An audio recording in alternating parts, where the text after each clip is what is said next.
quick shift in action. I didn't think I'd use it, but it's pretty cool.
First ride done.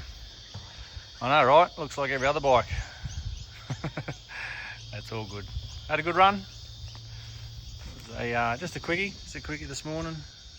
Got 1.7 hours on the clock. We did about 45 k's, 45 kilometers. It was definitely nothing hard. Not a hard enduro ride like normal. It was more of a trail ride, but the conditions being wet and slippery definitely made it a little bit more interesting. A couple of things to note. I mean, it's very much similar to the other bike. Geometry wise, rode very similar, sounded similar. The motor was the same. It was good, easy to ride, easy to transition from the 21 WESS to this one. Notables, the quick shift, didn't think I'd use it. I will. It's cool. It's a good little feature, little function extra. The traction control in this version is better. Seems to work better anyway. Given the conditions were pretty ordinary today, it had plenty of traction. Those that aren't or getting off a 23 or older, the bars, they are wider. You will notice it if you love the trees like we do, the singles.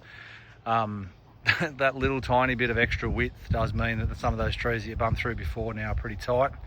But one weird one I noticed, there's no stop for the steering dampener. So if you are going to put on aftermarket radiator guards, you're going to find that it does hit. It's good where it hits. It's pretty good. It's still the flat section. So it's not too bad, but a weird thing to drop off these bikes, not this specific model. I think all the 24s and 25s will be the same. Anyway, let's clean her up, make it look like how it used to look.